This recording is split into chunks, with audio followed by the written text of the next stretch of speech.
melakukan apa monitoring tanah yang rutin ke depannya. Untuk satu plot itu semua tes ini tuh dilakukan 1 tahun sekali ya. Jadi nanti harapannya kita semua itu walaupun saya nggak ada nanti tuh bisa melakukan tes ini sebenarnya.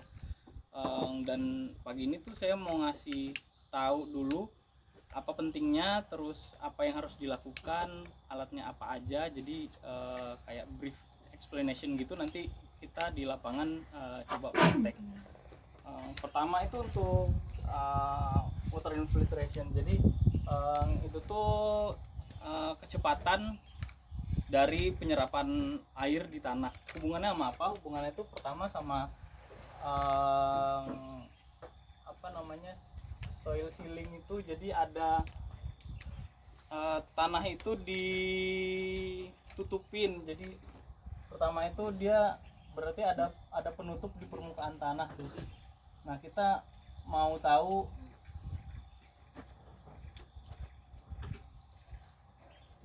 itu penutupan di permukaan tanah ada ketutup nggak sih tanahnya itu sama sesuatu. Terus yang kedua yang namanya ya kecepatan ini. Jadi di dalamnya ada kompaksi juga nggak, jadi dia ada masalah nggak di dalamnya. Jadi di permukaan dia ada masalah, di dalam ada masalah. Terus hubungannya sama erosi juga nanti ini. Jadi semakin susah dia terserap itu semakin tinggi nanti potensi untuk erosinya. Oke. Nah, sama itu nanti hubungannya sama tekstur tanahnya. Jadi kalau tanahnya tuh mostly pasir, kira-kira apa yang terjadi di infiltrasinya? Lebih apa? Lebih cepat ya. Jadi nanti kita bisa hubungkan antara tekstur sama infiltrasi ini. Jadi kalau dia pasir harusnya dia cepet tapi dia lambat, nah berarti ada sesuatu yang salah gitu. Jadi itu yang bakal kita lakukan ya. Oke, itu ini apa namanya, ini gunanya. Nah, metodenya itu ada dua. Jadi ini namanya single ring. Nah, terus ada satu lagi itu namanya double ring. Single ring penetrometer ini untuk alatnya ya. Nah, jadi kalau single ring ini dia itu kan air tuh di apa, diasumsikan dia menyerap ke bawah sini kan ya. Tapi ternyata air itu nggak cuma nyerap turun ke bawah, jadi dia tuh ada bias untuk terserap juga ke samping. Nah, makanya single ring ini tuh dikoreksi oleh double ring. Nah, jadi double ring ini nanti yang ini mengkoreksi untuk si penyerapan dia tuh lateral. Nah, jadi si penyerapan ke bawah, yang infiltrasi ke bawah itu bisa benar-benar kita ukur di sini di tengahnya. Oke, jadi itu perbedaan double ring sama single ring infiltrometer. Nah, nanti apa yang kita catat? Nah, yang kita catat itu waktu awal, waktu akhir, terus ketinggian awal, ketinggian akhir, terus nanti delta V, nanti baru jadi ini volume ya, delta volume, volume tuh gede. Nah, nanti baru kecepatannya, V infiltrasi. V itu kecepatan ya yang ini. Kebayang nggak? Jadi, oh iya, thank you. Nah, jadi nanti kita tentuin tuh di pertama itu biasanya jadi kalau kita baru mulai baru mulai tes itu air yang terserap itu banyak tuh. Nah jadi biasanya T1 T2 nya tuh kita kasih rentang kalau nggak 1 menit 2 menit, jadi 0 sampai 1 atau 0 sampai 2. Nah 2 4 4 6 6 8 mungkin sampai 10, misalnya 8 10. Nah nanti di sini kita ini lagi 10 15 15 20 kayak gitu.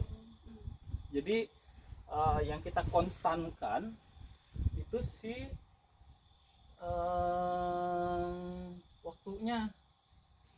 Nah nanti kita lihat kita kasih apa kayak penanda gitu di dalamnya per berapa sentimeter gitu. Jadi nanti kita ukur si ini nanti di 0 dia misalnya berapa nih, nunjuk ke berapa, misalnya kita kasih aja di sini berapa gitu. Karena yang kita butuhkan sebenarnya adalah deltanya, delta H ini. Jadi berapapun tuh itu cuma skala doang. Jadi misalnya ini 100, di sini 100 nanti.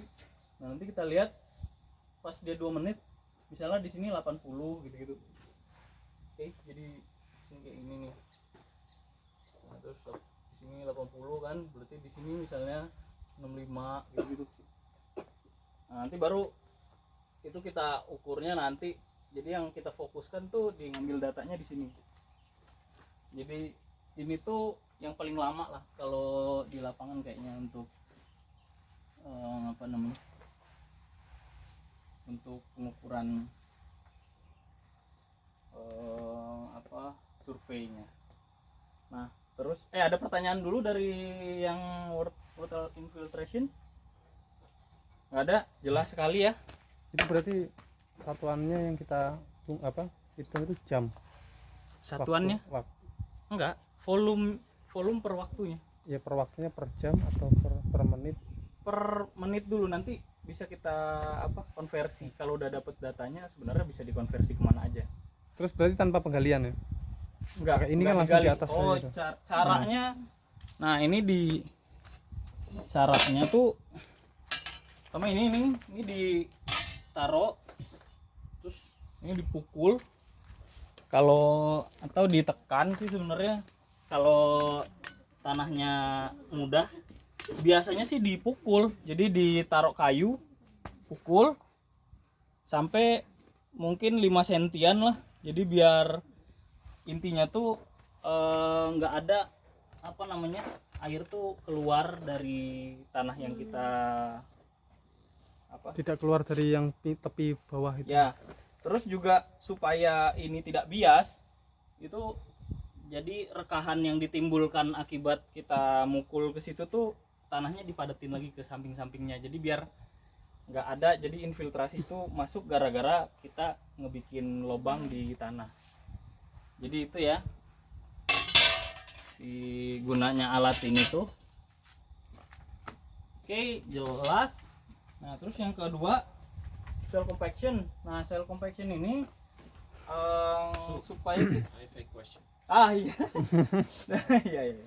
I did not understand a lot, but I'm not sure if you already explained. But what happens if a farmer has a good infiltration, or what happens when he has a very low infiltration? What effect is on the pepper plant? Ya. Jadi thank you Gilme for the questions. Jadi tadi kita terlalu teknis ya. Jadi kalau infiltrasi itu ketika kita nggak punya infiltrasi yang bagus, yaitu nggak ada input air ke dalam tanah sebenarnya. Jadi kayak kita yang teman-teman yang belum ini, jadi kita pernah percobaan untuk melihat tuh si tanah yang di atasnya jelek atau tersil tuh terkunci ya Bu, tertutupi, itu air yang kita kasih itu mau sebanyak apa juga itu lewat doang. Jadi cuma lewat doang, bener-bener lewat doang. Nah, infiltrasi ini indikasi kalau di dalam sana tuh nanti ada air atau enggak gitu. Ketika dia infiltrasinya bagus, berarti kan nanti permasalahannya apakah dia menyimpan dengan bagus atau enggak gitu. Tapi kalau infiltrasinya udah jelek, mau dia nyimpennya sebagus apa juga nggak bakal kesimpan di dalamnya gitu. Jadi itu untuk teknis di lapangannya kenapa infiltrasi ini penting gitu. Dan nanti mungkin kita bisa bahas gimana caranya membuat si infiltrasi ini bagus, tapi pertama kita survei dulu gimana caranya mencari infiltrasi ini. Oke, itu infiltrasi ya ini. So have a coffee or whatever plant you produce, pepper, when it grows is photosynthesis, right? So if you have photosynthesis, what do you need? What is photosynthesis? You need water. We need water. Yes. So this is water. So where comes the water from? Rain. Rain. So when it falls, where does it go? Soil. Soil. So the soil must be able to accept the water. If it's closed, is it open or is it closed? You cannot take the hug if you do like this. So if the soil is compacted or there is no space, then it runs off and it leaves your field, and then no photosynthesis, no water, no photosynthesis, no pepper. Yeah. So if a good soil has a lot of space, so that there is air, that there is water, so that also the soil life can breathe, can drink water, etc. So if the water can infiltrate very well, it's like a bathtub, you know. When it's very full or when it's very big, you have big capacity. It takes also long before it becomes dry again. So the longer the water has contact with the soil, the more time it has to infiltrate. If the water or if the soil is very compacted, it cannot infiltrate and it will leave your system. And why is it important also in types of climate change? Normally water falls gradually, a little bit of water today, tomorrow, after, but now we see a lot of rainfall in a short period of time. So you want to be able to take that water in a short period of time. So you really need the capacity to store that water, so when there is a dry period, you can deliver the water. So that's why water infiltration rate gives an indicator of soil health, because if it does not infiltrate right, there is some chemical imbalance in your soil, or you have compaction, physical imbalance, etc. So you all want to know that, because if it's low, then you can say, it's maybe not very climate resilient. How can we cope with long periods of drought or flooding? That's our two things you also learned, I think, in the training: flooding, drought. If nobody has good water infiltration, you will get always flooding because it cannot enter. It will all go to the street, to the city, or to the river, and then it's gone. And because it's all gone, you now get drought because there's no water. So that is to make the link with why this is important for the farmers that you're gonna visit. Yeah? Thank you. Thank you very much, Guillaume, for the explanation. Yes, next ke kompaksi. Jadi kompaksi ini pemadatan tanah. Jadi kita mau ngetes namanya penetrometer.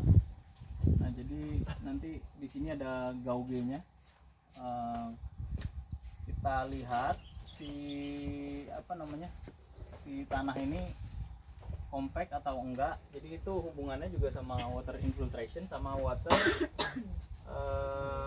holding capacity. Jadi ketika dia terlalu compact, misalnya di sini nih, di sini ada kompaksi misalnya, nanti apa hubungannya sama hubungannya sama kejadian di dunia nyata. Jadi nanti akar itu tidak bisa berkembang lebih dari sini. Nah itu berarti nanti si akar itu punya stunting Akar gitu stunting. dia. Nah kita pengen tahu nih di kedalaman berapa si tanah ini tetap gembur. Nah makanya kita tes pakai penetrometer. Nah jadi penetrometer ini cara kerjanya sangat-sangat gampang, cuma tinggal colokin aja ke tanah. Nanti di sininya tuh ada ada indikator kedalaman. Terus nanti kita lihat di sini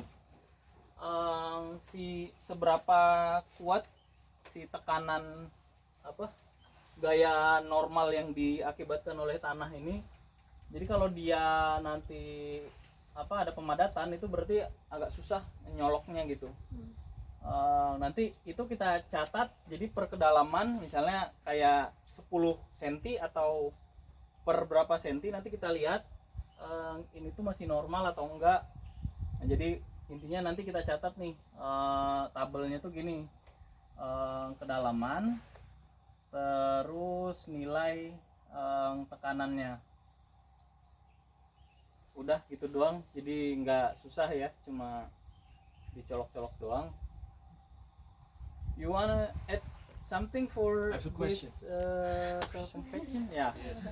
What is can somebody explain, could also be in Indonesian, doesn't matter. What is the correlation or the relationship between water infiltration and soil compaction? Tahu kan apa yang dia tanya ya? Tahu. Ya silakan, nanti saya yang terjemahin kalau atau Silvi mau terjemahin. Enggak juga. Masing-masing. Masing-masing. Pertanyaannya hubungan dari Ya, hubungan hubungan dari compaction sama Kan dijelasin infiltration. sama. Oh iya. Ada yang mau jawab? Tunjuk tangan. Mandi. Ente. Oke lah. Jadi kalau infiltrasi itu si yang kita lihat itu kan, yang kita ukur itu si airnya ke Ke dalam tanah. Hubungannya. Nah, Ya hubungan. Hubungannya kalau tanahnya padat, airnya nggak bisa ke dalam. okay. If the soil is compacted, he said the water cannot go down. Exactly why? Karena Because the soil is hard, so water cannot the soil can absorb water, and the root of a plant cannot absorb the water. Exactly. So what you can also say is, okay, if I only have this tool for the penetrometer, or I do the other one, if I have a bad reading with my pressure, I can already think about the other score is also going to be bad, because they are correlated with each other. So sometimes if you don't have time, then you can choose one or the two, but you can already, if you don't need all the data, but you want to just show a farmer, or you want data of a, then this one is easier, is faster. Yeah, so if it's a good reading, you know water infiltration is good, and the other way around, because they are related. You cannot have a good water infiltration if you have a very bad compaction. Oke. Jadi bisa milih, tapi sebenarnya kalau ini tuh ada hubungannya sama permukaan juga. Kalau ini ini tuh biasanya kita ngelihat yang di dalam tanahnya. Jadi seberapa di kedalaman berapa dia tuh terkompaksi ya. Terus oke, lanjut ke stabilitas agregat. Jadi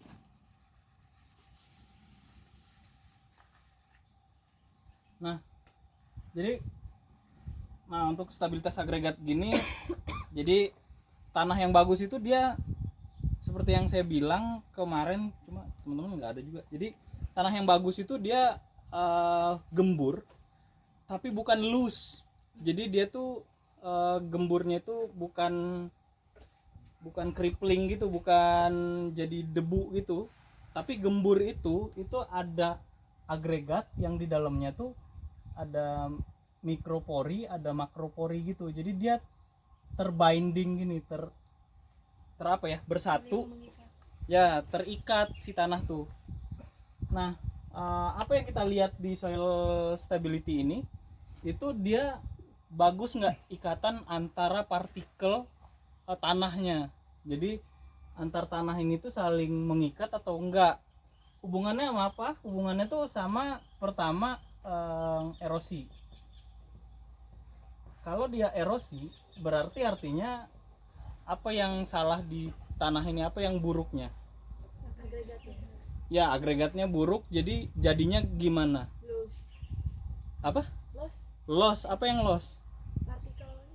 Ya, partikelnya, dan yang loss itu nutrisinya. Jadi nutrisi itu hilang, hanyut, terbawa gitu. Nah, makanya kita butuh si agregat yang bagus di tanah kita sebenarnya. Nah, cara ininya juga gampang. Ini anggap satu bejana berisi air, terus kita tambahin jaring wire mesh di sini yang kayak gini nih, jaring yang ada jaring-jaring bajanya itu, bayang ya. Nah, ini di sini. Nah, kita taruh si satu apa namanya, misalnya kayak gini nih. Aduh, ini kalau ini sih batu sih. Nah, kayak gini nih, kita taruh ini di sini. Nah, jadi dia karena air itu menekan ke segala arah, jadi nanti dia tuh terlihat agregasinya itu bagus atau enggak. Kalau dia bagus, ini air ini nggak bakal keruh karena dia terikat si tanahnya itu, si clump of soilnya itu. Nah, tapi kalau tanahnya jelek, dia mungkin kelihatannya kayak bagus-bagus aja waktu kering, tapi pas udah basah, karena karena air tuh punya tekanan ke semua arah, jadi dia nanti bakal butek di sini. Oke, itu sesimpel itu sebenarnya untuk agregasi tanah. Ada yang mau ditanyakan atau di? Oke, Silvi dulu. Kalau untuk tanah itu ada itunya nggak, misalkan beratnya berapa? Iya, bagus, pertanyaan bagus ya. Tanah itu nanti kita timbang dulu. Kita timbang, jadi satu, dua. Nah, ini nanti kita timbang. Jadi nanti kita biasanya ini tuh perbandingan atau ngambil datanya juga ya, biasanya kita nggak ada batasan ya, cuma nanti kira-kira aja seberapa. Jadi nanti pokoknya konstan aja kita ngambilnya, itu paling beberapa gram lah, 1 sampai 5 gram gitu tanah, tapi yang bentuknya tuh masih klam ya, masih bongkahan tanah gitu. Nanti kita ukur seberapa lama dia itu, jadi dalam jangka waktu berapa persentase dia tuh habis. Oke, yang kita ukur tuh itunya, jadi dia persentasenya, dia terlarut atau enggak gitu. Oke. Vanessa, Jadi kalau pakai metode ini sebenarnya bisa nunjukin ini dong Kak, dia makin lihat makin bagus, karena kalau lihat kan agregatnya paling stable, tapi sebenarnya kan dia nggak bagus juga untuk. nah itu nanti kita kelihatan, lihat itu sebenarnya ya tergantung dia agregasinya bagus atau enggak tuh bisa kelihatan juga. Jadi lihat itu kenapa apa namanya, sungai yang dirusak itu butek itu karena lihat. Jadi bukan, nggak selalu lihat itu bagus si agregasinya. Jadi lihat itu juga bisa ini apa namanya, bisa jelek juga agregasinya. Ya mungkin nanti bisa kita lihat lah. Oke, Gilme, you I have a want? question. Yeah. You're a good student. You ask often. Why is aggregate stability important for pepper production?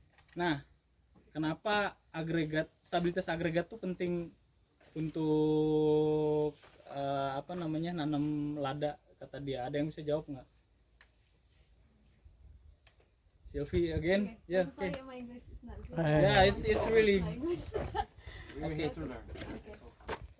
I think solar aggregate of production paper plant is important because if a solar aggregate is bad, so the water and the nutrition like nitrogen, phosphate or anything else cannot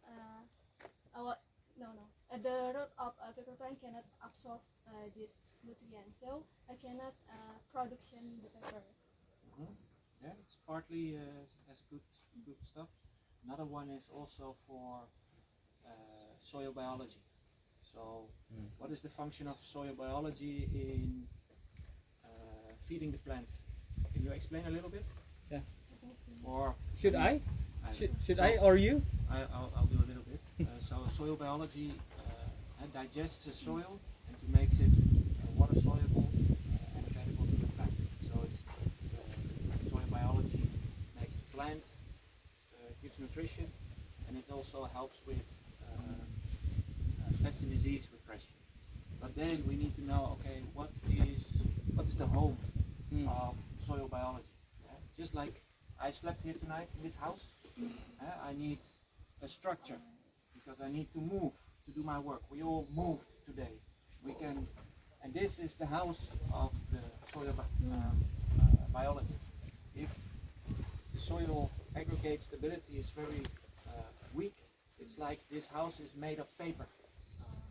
First rain that falls, first wind that blows, first it will crumble, and you're under the rubble. You cannot do your work. So the same for the soil biology. It needs space because it's in the movement where the transaction is. Same in the city, the same in your house, the same in your office. You exchange, you move information, physical things. If the ceiling is very small, you cannot be productive. The same in the soil. You want to give space so that the transaction is fast, efficient, and stable. So that's why you need a stable house for the microbiology to do these exchanges. This is a test how stable that is and how much wind, how much external pressure it can take before the house falls apart and your productivity goes down. So here the main important thing that creates stability is organic matter. And I think we can also talk about that later. So it's carbon in the soil that is given by the plant to feed the soil, and in exchange they will get nutrition, water, etc. But we will dive later this week or next week. We will dive also. So it's the house and the stability of the house. Yeah. If the roof fall on you, you die. Yes, exactly. Very well summary. Starting from next week.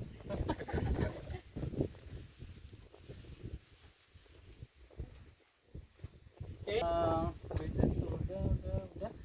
Nah, soil pit ini artinya ya kuburan. Jadi kita gali tanah.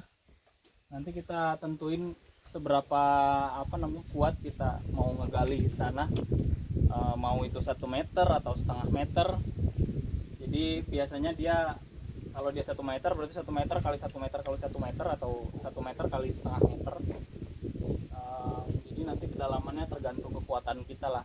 Gunanya apa? Kita pengen lihat nih seberapa sebenarnya. Jadi tanah itu kan punya horizon.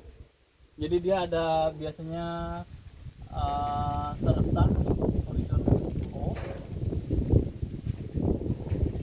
Terus dia ada nanti horizon A. O dan A ini namanya topsoil. Nanti dia ada horizon B, ada horizon E, gitu-gitu. Nah ini subsoil nih. Nanti ini ada batuan. Nah jadi kita pengen lihat aja, ini mah iseng aja, untuk baseline awal. Jadi mungkin kita belum tahu di daerah kita. Ya kayak banana circle gini lah, kita ngelihat si nanti kita ukur seberapa dalam si topsoil kita, subsoil kita, sama rock, sama base nya. Nah, nanti itu yang nanti kita catat gitu. Jadi ini sesimpel itulah intinya menggali. Oke, you wanna add something in soil pit? Yeah. For us, we only have to do one. Yeah. Why we do this test today is for the baseline for our forest. So we basically we want to see what the effect on the soil is of the new interventions that we're going to plan in the management. So cover crop, nutrition, etc. So we want to first see, okay, what is the beginning? So what is the effect of our hard work, and is effective or not?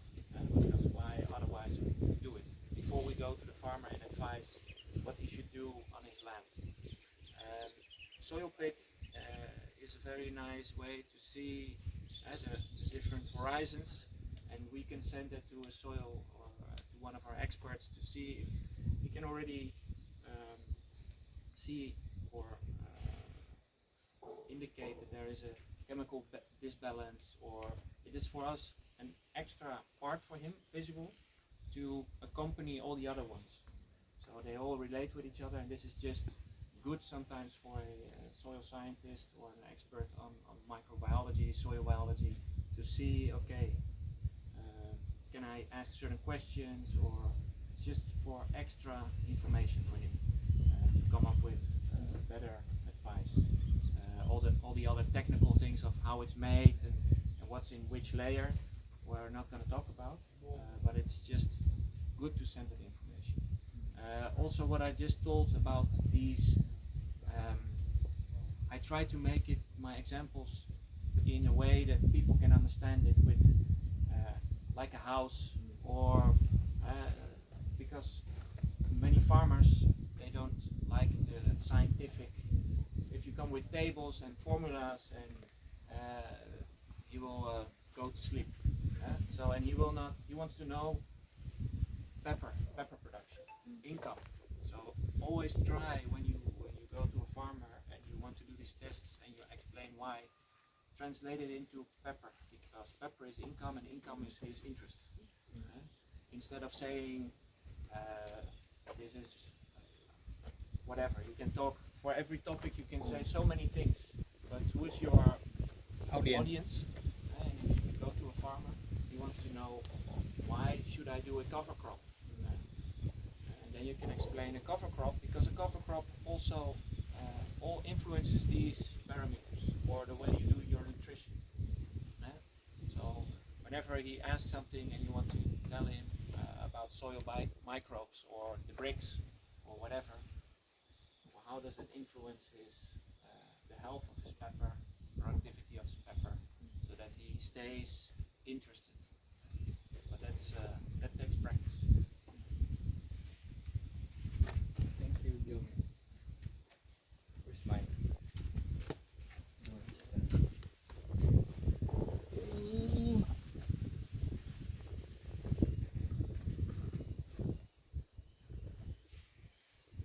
Ini udah jelas ya, nggak usah saya kasih tahu juga. Yeah, you just count the worm and insect. So usually we use this volume 30 kali 30 cm, kedalamannya juga nanti 30 cm. Nanti buat menghitung si cacing, worm, sama inseknya kalau ada. Jadi tinggal dicatat dia tuh jelek jika dia tuh cuma ketemu 0 sampai 5. Lumayan 5 sampai 10. Bagus 10 sampai 15. Sangat bagus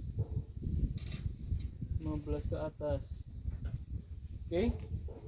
Jadi nanti kalau ketemu itu di dalam satu kotak 30 kali 30 kali 30 itu kalau ketemu targetnya sih sebenarnya segini itu udah cukup.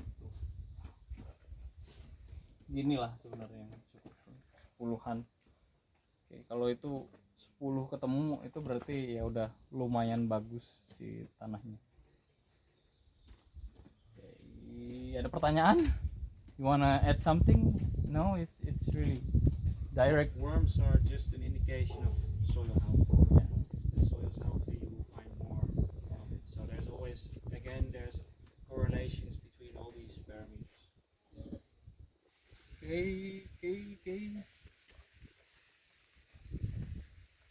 Nanti teman-teman bawa kertas ya, kertas ini untuk ininya apa namanya?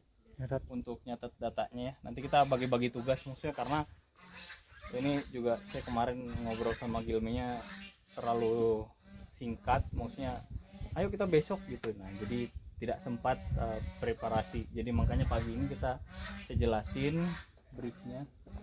Oke. Nah, soil texture. Nah, soil texture ini artinya apa kira-kira? Ya, apa tekstur tanah itu apa? Lihat lempung gitu. Oh ya. Ya, apa definisinya yang benar gitu? Tekstur perbandingan. Ya, betul. Jadi tekstur tanah itu perbandingan dari partikel tanah. Jadi partikel tanah itu ada. Nah, jadi ini persentase dari masing-masing ini menentukan tipe tanah yang seperti apa dan sifatnya gitu. Jadi ya bagus kita tahu. Jadi ketika kita tahu misalnya tanah itu berpasir, kita harus apa tuh tahu gitu. Jadi kita what to do to the soil. Jadi kayak kita ngerti, oh terlalu banyak lempung tuh kita harus apa, terlalu banyak pasir itu kita harus apa. Jadi kayak gitu ya. Jadi nah terus Berarti itu juga untuk menyesuaikan, misalkan oh ini sebenarnya kalau nggak diapa-apain cocoknya sama tanaman apa gitu. nah betul. Jadi kesesuaian lahan ujungnya juga jadi nanti. Nah jadi sih ya kalau tanahnya terlalu banyak lempung ya tanamin aja padi. Apa namanya, dia butuh air, airnya bakal di sana terus kayak gitu. Jadi tanah itu jangan dipaksakan karena nggak ada, subur itu tuh sangat relatif gitu. Jadi apa namanya, nah ini tuh sifat bawaan tanah yang memang harus kita tahu gitu, karena itulah sifat alamiahnya dia dan dia bisa dijadiin apa itu tergantung dari sini gitu. Yang ditentukan lokasi juga. Nah nanti kita dapat si segitiganya ini, sand, silt, clay gitu-gitu. Nanti ini persentasenya ada di mana gitu, jadi kayak dicari. Nah kayak ginian lah intinya, kayak gini ya. Nah tapi gimana cara kita nyari persentase ini di lahan, gimana kira-kira? Ada yang tahu caranya? Oke, diremes ya, itu perasanya. Oke. Tapi kalau pengen yang rada lebih persentase, kita pakai botol aqua. Jadi kita masukin tanah, terus nanti kita masukin air, yes, terus kita kocok-kocok. Nah nanti lapisan-lapisannya itu kita hitung, nah, persentase gitu. Jadi nah ini cara paling mudahnya di apa namanya, jadi kita cuma butuh botol aqua kayak gini, nanti kita kocok-kocok. Oke, nanti kita tahu ini tuh jenisnya apa. Oke, sip ya.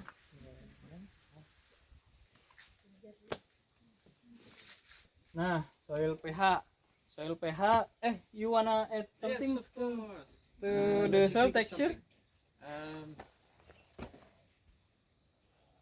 What will happen to your water infiltration rate if your clay percentage is very high in your soil, and why? Hey, can you translate? Ini nggak apa, ngerti nggak apa yang dia tanya? Lebih banyak lihatnya. Ya, ketika lebih banyak lihat, gimana sih tanah itu terhadap soil infiltrasinya? Berarti nanya air nggak nyerap, Menggenang. Menggenang. the water is hard to infiltrate. Why? Kenapa? Without pori. Kenapa? Karena pori-porinya itu nggak ada. Ya, the pore is so small, water can Yeah, it's more infiltrate. difficult. Yeah, definitely. Yeah, so when it's sand, it's easier. Yeah, perfect. Wow, I'm done. Oke. Nah, kalau soil pH, jadi pH ini menentukan suasana di dalam tanah. Jadi suasana apa yang ada, jadi lebih asam kah atau lebih ini kan, ya kalian lebih mengerti lah daripada saya harusnya. Jadi apa nanti itu pengaruhnya ke kesehatan tanaman tuh apa kira-kira? pH tuh apa pengaruhnya nanti ke kesehatan tanaman? Hah? Banyak ngaruhnya. Apa ya, sebutin satu aja. Kalau dari segi penyakit itu, kalau kondisi dia asam itu lebih mudah dan lebih disukai oleh patogen. Terus kalau pH-nya rendah itu penyerapan nutrisi yang ada di dalam tanah itu terhambat. Ya betul. Ada yang mau nambahin lagi? Enggak ya, jadi betul yang dibilang Silvi itu, jadi beberapa bakteri atau jamur itu suka di suasana tertentu. Jadi ekstrim itu biasanya mereka lebih berkembang biak gitu, si bakteri sama jamurnya. Mau dia asam atau mau dia basah, terlalu basah juga tidak bagus. Terus juga biasanya si nutrisi itu ada tabelnya gitu. Jadi ini pH rendah sama ini pH tinggi. Nah, nanti dia tuh menyerap lebih mudah tuh, ada grafiknya lah. Jadi terlalu rendah juga nggak bagus, terlalu tinggi juga nggak bagus. Jadi kayak fosfor itu dia di pH rendah, walaupun dia ada di dalam tanah, dia nggak bisa diambil sama akar biasanya itu. Terus kalau cara buat ngukurnya ya mudah ya, semua orang udah tahu lah ya harusnya ya, pakai kertas lakmus. Tanahnya dilarutkan, terus larutan dari airnya itu kita masukin lakmusnya kita lihat indikasi warnanya. Oke? Udah ya. You wanna add something on soil pH? Just a small one. Yeah.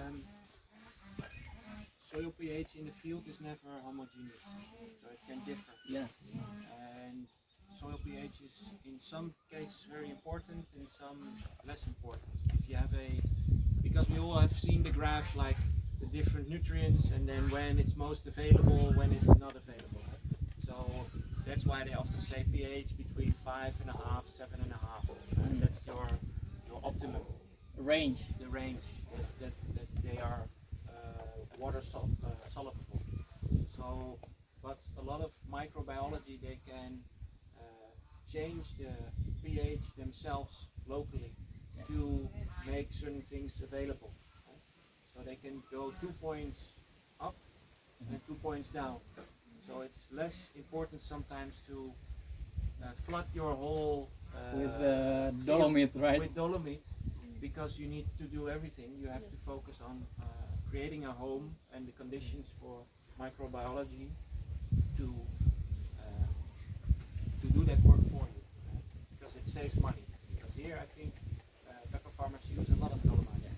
Yes. So what we can do is so how do we increase the structure, the better structure, carbon content, so that there is food for the microbes. We add the microbes to the field through composting. So we bring them there, but then if we bring them there, but there is no house, then what happens? They will die. So we have to create the house and then fill the house with the people, or with the microbes in this instance. And then they can do the work with the pH. Because some they can bring it down, bring it up, whatever the plant needs. The plant will communicate to the soil biology, I need some copper. Then the microbiology who can do that go find the copper, and if my pH is too low, they bring it higher to make it soluble and bring it back to the plant. They make it available. Or the other way around, if it is too high, they bring it low. On a very microscopic scale. Why? Because if the soil, if the nutrients are always water soluble, then they will wash away. It's actually very smart that sometimes the minerals are in a chemical locked form in the soil that is not water soluble, because otherwise it will all leach away. So he only needs a little bit, and then he brings a little bit back, and the storage is still there. Yes. What we often do with nutrition is, and not always, but a lot, is we calculate how much the pepper tree needs to eat in a whole year. Then we bring the whole thing and bring it there. So what happens through the time, it will leach away. It's like I'm gonna do a calculation on how much you eat in a whole year, and I'm gonna put it here on the table and say, good luck. Because you only get one meal. Right? So Yes. 90% Yes. will spoil or wash away, or you are now Hungry. one day you're happy, tomorrow maybe Oh. also maybe 3 days, 4 days, then it's not Available again. then it's not available. So you want it to be smart and efficient by only taking what you need. That's for us 3 times a day, and then every day instead of everything in one day and the rest we starve. So that is often what happens in modern agriculture, is we bring this water soluble because that is plant available, right? And we bring it in large quantities, and we expect a very good outcome. But That's very nice. Very nice point, because not many people think like what you has explained. It's jadi si pH itu tuh benar-benar kadang-kadang kita tuh kayak salah nangkap gitu. Mungkin pertanian modern ini tuh benar-benar salah nangkep lah. Si pH ini tuh bisa berubah sebenarnya di skala yang sangat-sangat kecil. Jadi nanti saya bisa garansi ya, maksudnya kita bisa lihat sendiri nanti hasil dari perhitungan pH kita itu in our field. If it's good in biology, the pH it's relatively normal, and we can prove it right now. We haven't put any chemical like dolomite in since the beginning of the farm, right? So it's only on the beginning stage. Ya, jadi pH ini penting nggak penting, jadi ya buat kita buat kita record aja dan kita pastiin. Jadi di awal nanti misalnya petani punya lahan yang sangat-sangat buruk misalnya, kita bisa buktiin kalau dengan biologi aja itu si pH itu stabil sebenarnya. Jadi nanti kita bisa kasih tahu ya, itu kan ekstra duit, ekstra energi, ekstra kerjaan untuk ngasih dolomit ke lahan. Oke, nah untuk yang pH kayak gitu. Nah ini untuk mikrobiologi. Jadi kalau mikrobiologi ini kita ambil sampel, terus nanti kita lihat di mikroskop.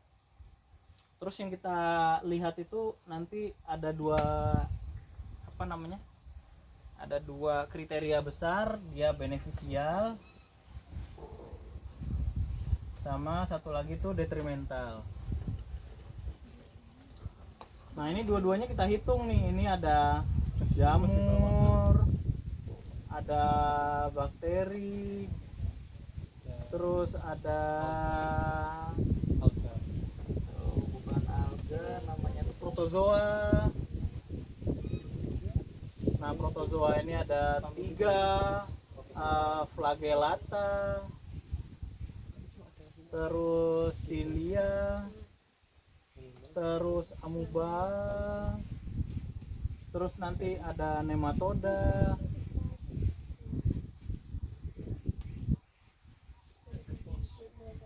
Arthropoda.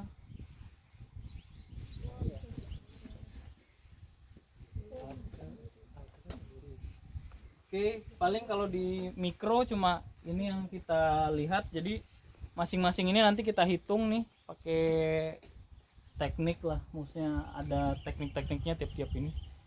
Nanti mungkin Silvi bisa apa membantu dengan mempresentasikan dan menghitung. Oke, nanti semuanya insya Allah diajarin di sini, jadi teman-teman bisa gunain mikroskop jika perlu nanti. Oke, ada yang mau ditanyain dulu di sini untuk ini? Ada nggak ada? Nah, jadi cara ngambilnya tuh gini, misalnya ini pohon. Nah, ini kan lingkar apa namanya? Lingkar pohonnya nih. Nah, kita ambil sampel itu di tengah lingkar pohon ini. Nah, kira-kira kenapa? Jadi 10 sampai 5 sampai 10 cm kita ambil sampel di tengah-tengah lingkar pohon ini. Kenapa kira-kira? Untuk mengetahui mikroba di sekitaran pohon tersebut. Ya, kenapa di sekitaran pohon tersebut tuh di sini? Kenapa nggak di bawahnya? Kenapa nggak di? Biar biar nggak hitam. Oke. Terus karena dekat akar kan semuanya hidupnya di situ. Betul. Nah, jadi alasan kenapa kita ngambil itu adalah karena kita pengen mengambil mikroorganisme yang hidup di dekat akar. Nah, kenapa mikroorganisme hidup di dekat akar? Dia kan saling interaksi sama akar sama mikroorganisme itu saling interaksi satu sama lain. Ya, jadi mikroorganisme ini biasanya dikasih makan sama akar gitu. Jadi nggak ya dikasih eksudat gitu. Jadi nggak penting kalau kita nyari di sekitaran sini gitu, karena yang paling kita butuhkan itu mikroorganisme yang dia ada di sekitar akar. Oke. Sip, kalau begitu tidak ada pertanyaan lagi atau ada? Kalau nggak ada saya kasih Gilme nih. Gilme, you want to add something in soil microbes? Yes, of course. So they're all different. They have all different functions, and they need also a good environment where they can live. It's like when you look at a city, or you have your company, Peter. You have different people that have different expertise, and they do different functions to make the whole system, the whole company work well. So all these different microbiology examples, they have different functions and they do different things Paling yang di bawah itu yang for the whole system. It could be in the eating bad bacteria, balancing shit out, making things available, creating structure, whatever. They have all these different functions. You can look them up. I think Zul also knows everything about everyone. So what we test here is the ratios.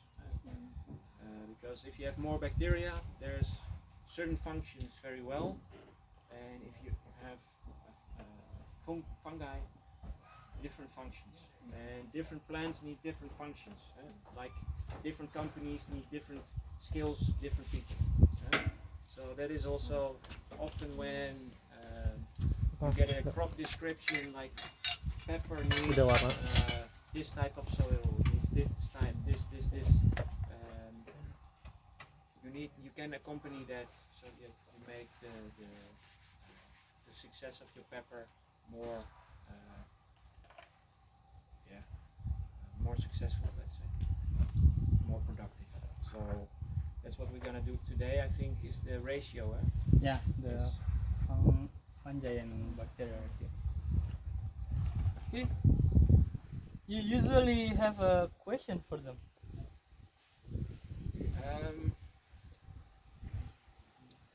Do you know?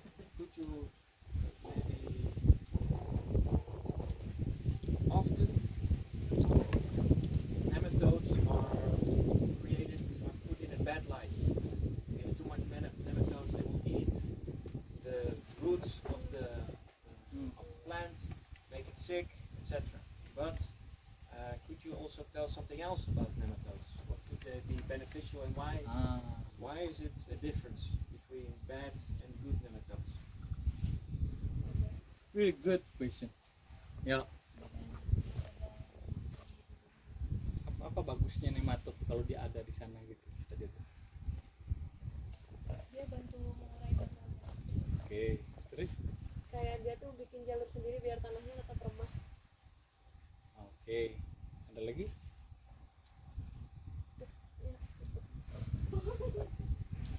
Hah? Pupuknya pupuk. Okay, yeah. So she both said that the nematode consume the bacteria and poop for nutrition, and the movement of nematode makes soil good with aggregate. The nematode is a little bit too small to really make a big difference in because it's microscopic. Yeah. The earthworm Yes. creates structure, but the nematodes, often the nematodes that we focus on are the bad ones, Lebih often, gede kan? because they reduce plant productivity. So when you look at the literature, I think maybe 99% is about the bad nematodes. So everybody thinks all nematodes It's bad. is bad. Oke. So, but there are different, I think, Five. five Five different types of types. nematodes that also have a different body structure, and they also thrive in different environments. And especially the one that is not beneficial for the pepper or for other plants, they are in what condition are the bad ones? In anaerobe, anaerobe soil. And anaerobe means low air, so Compacted no air. soil. So that is bad infiltration rate, soil compaction, soil structure is, and aggregate stability is low. So if the rest of the system is Oh. very bad, then it invites also the bad, Yes. Oke. nematodes. The same in the city. If it's very dirty, a lot of crime, thieves. If it's all clean, it's well managed. It attracts different people. It's stable. You can do work there. So here, if the system is very unproductive or very different, very Apa? not suitable for plant production, you will see a very different scale of and numbers of different types of soya biota that thrive good in those conditions, but those conditions are not always good for our interest, which is healthy, productive, qualitative production of agricultural goods or foods. Yeah. So it's yet another indicator, like everything is, on where on the scale of productive, unproductive you are. Yes. Nematodes actually have we can categorize from what they eat, and it's 5. It's fungal eater, bacteria eater, plant eater, carnivore, and omnivore. So jadi pemakan jamur itu kita butuh, bagus. Dia mengolah nutrisi lagi. Bakteria juga bagus. Dia bakteria itu sebenarnya di tanah itu sebagai penyimpan nutrisi. Jadi nutrisi itu kayak kata Gilme tadi, dia gimana cara dia tersimpan paling bagus ya di makhluk hidup. Makhluk hidup paling banyak di tanah itu ya bakteri. Tapi kalau cuma bakteri dan dia nggak cuma bakteri doang karena dia hidup terus, kalau dia nggak dikonsumsi, dia yang nggak akan melepas nutrisi. Jadi dia harus ada orang yang mengkonsumsi makhluk yang mengkonsumsi gitu, bakteri, jamur. Nah cuma ini nih, this is the only bad nematode, and they blame all of the nematode, the black sheep. So this is the same as fungi.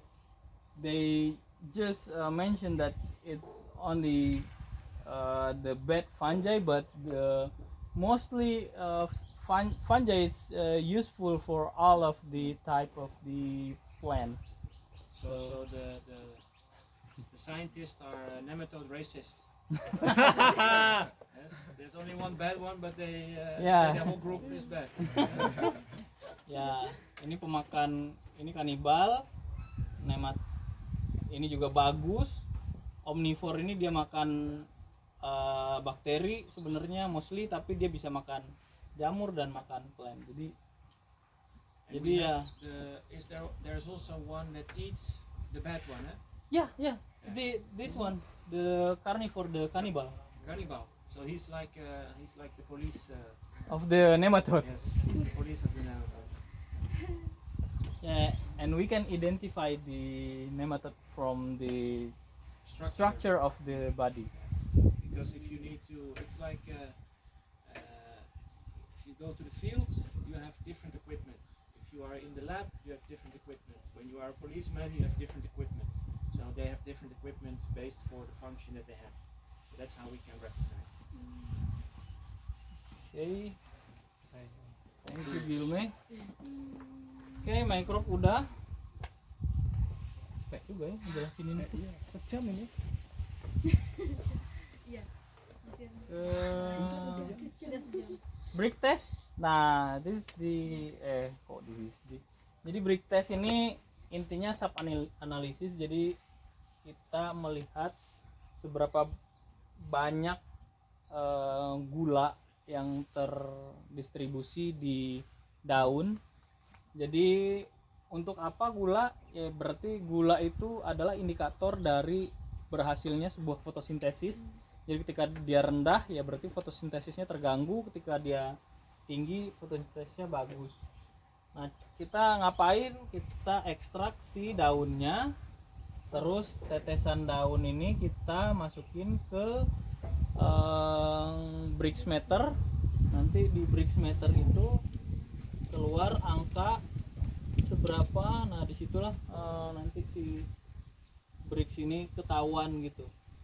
Nah, Brix ini penting karena dia langsung kayak kita cek darah lah kalau di manusia gitu. Jadi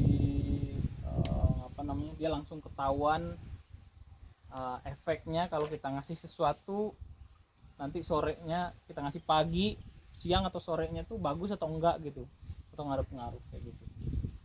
Oke, ini simple, jadi ini cuma di kayak biasanya sih pakai garlic press. Nah, itu cuma ternyata si daun lada itu sangat-sangat susah untuk dipres, untuk dapat satu tetes aja itu susah.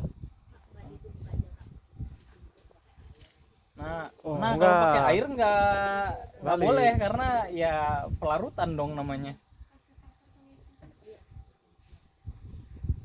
Soalnya di Brixmeternya tuh harus it has to be direct, right? The drop of the liquid. Yeah, you just make the drop. Yes. We do not dilute with water, right? Jadi Then the reading goes down. ya, the reading goes down. Jadi itu harus langsung dan harus benar-benar emang dapatnya tuh dari situ, nggak ada tambahan apa. And there is natural water in there. It's the same when you do a blood test when you go to the doctor. You don't first do water when there is water in it. You want to add something in the Brick test? Brick test is basically an indicator of plant health. So if plant is healthy, if photosynthetic capacity is high, the interactions between the soil biology and the plant is effective, is fast, is abundant. So he will do his process very well. It's the same. So it's basically what you said is it measures the sugar. The sugar is an outcome of photosynthesis. So if it's very low, if a plant is sick, it's low. You can also see it. And if it's very high, it's very healthy. There is also a correlation between bricks, plant health, and disease and insect infection. So if the bricks is very low, the same with you. If you you didn't sleep well, you didn't eat well, you might become sick faster. The flu. If you're very healthy, you sleep well, act well, you do things you like, etc. And the flu comes, you protect yourself. So here as well is when you're sick, your productivity goes down because you don't feel well. You want to lay in bed. So the work that you do is minimal. Same with the plant. If the Brix is low, you can expect that the pepper production is low, and the other way around. It just shows you functionality, that he is very effective in what he does best. The problem with Brix test is when you measure it, you don't measure it by night, because what happens in the night, it is dark, there's no sun, no photosynthesis. So if you measure Brix, you rather do it in the middle of the day, so either between, let's say, they should minimally have 2 hours of sunlight. And when you compare, let's say, this Brix test with a year later, you try to do it in the same window, because as the day progresses, more sugars are made. So you can expect that there is actually a correlation following the sun, so that you don't feel ashamed or very happy when you first have a very low, and then a high, or a very high first and then a low. It's also, time is also of the essence. What we use this also for is if we give compost tea, or if we give nutrition, the plant should directly give a response in Brix. So this is a very useful tool to test the effectiveness of your management. Because if the plant needs iron and you give him iron, you will see a spike in Brix. If he needs iron but you give magnesium, it stays the same. Or if you give something else. The same if you are working in the field pruning, and I give you a phone to prune, it's not gonna make the pruning faster. If I'm gonna sharpen your machete or give you a good machete, it's the right thing that he needs. The same with what we talked about before when it was nutrition. I cannot give you all the nutrients for the whole year in one day. So you have to, you can test it basically before and after every application that you do, so that you see if there is an effect. If there is an effect, then you know, okay, it's interesting to know. And that will also correlate basically with the soil tests or the leaf tissue test that we're going to do to see what the plant needs. So that we don't waste material, that we don't do tests that we think should be good because we think they are good. No, we test and then we do. And then we can expect a better outcome. So the last problem with the Brix is if you have a low reading, you don't know what the root cause is. You just know that it is low, but you don't know if it is iron, if it is this. So you have to test yourself to find out what is the problem. But what is nice is that if it's between a certain stage, so it's relatively high, then you know my management is good. If it's low, you know, oh, we have to do something different. But on the other hand, we also know that because if you test on yield and you test on disease, they also should correlate with high Brix. Okay. Right. Thank you, Gilman. It's a breakthrough for us in this, because I know the bricks from a long time ago, but the function and the place for it to be in this test, what does it means and what correlates for other, it's missing, and you complete it. Thank you very much. Oke, break sudah. Nah terakhir itu water holding capacity. Nah ini kira-kira gimana cara kita mencari tahunya? Yang tahu cuma Dian harusnya. Cara kita nyari water holding capacity di tanah, cara simpelnya kita tahu gimana kira-kira? Water holding itu kapasitas tanah menyimpan air seberapa banyak. Itu kita kira-kira tahunya gimana untuk ngetesnya? Cara ininya. Cara simpelnya. Di poli, Oke, terus? diisi tanahnya ditimbang dulu berapa. Oke. Atau Oke, ya. volumenya ditimbang Oke. dulu. Terus? Terus airnya ditimbang juga Oke. volumenya atau beratnya. Terus nanti dituang di dalam polybagnya sampai dia tuh jenuh gitu. Sampai ada yang netes ke bawah. Oke. Terus nanti kalau misalnya udah sampai yang netes lagi, si polybagnya ditimbang terus dihitung beratnya, nambah beratnya berapa. Yes. Sudah paling kemarin diikutan nggak? Kita enggak ya? Ya, jadi Can you translate? yeah, Curious. yeah. So basically, I asked them how you measure the water holding capacity in a simple way, and he said that we need to have like a jar with soil, and we measure the weight of this soil, and then we have water here with indicator, and we just pour it, and then we have hole here, and we apa, tampung, we keep the soil here, and then we measure.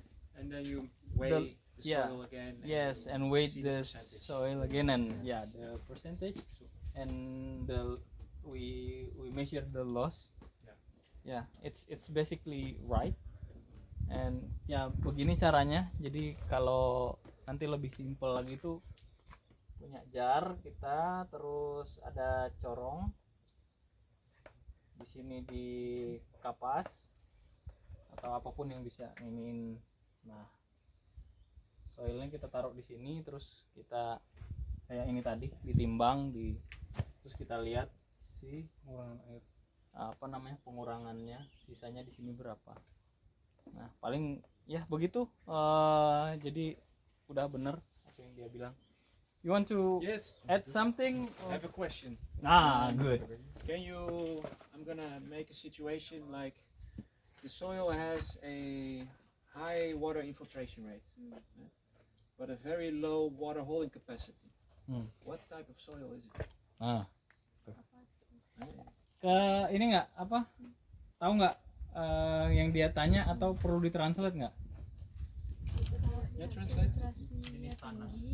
Jadi dia water infiltrasinya tinggi nih, kecepatannya tinggi nyerapnya, tapi pas diukur water holding capacity-nya rendah. Biasanya tipe tanah apa yang kayak gitu?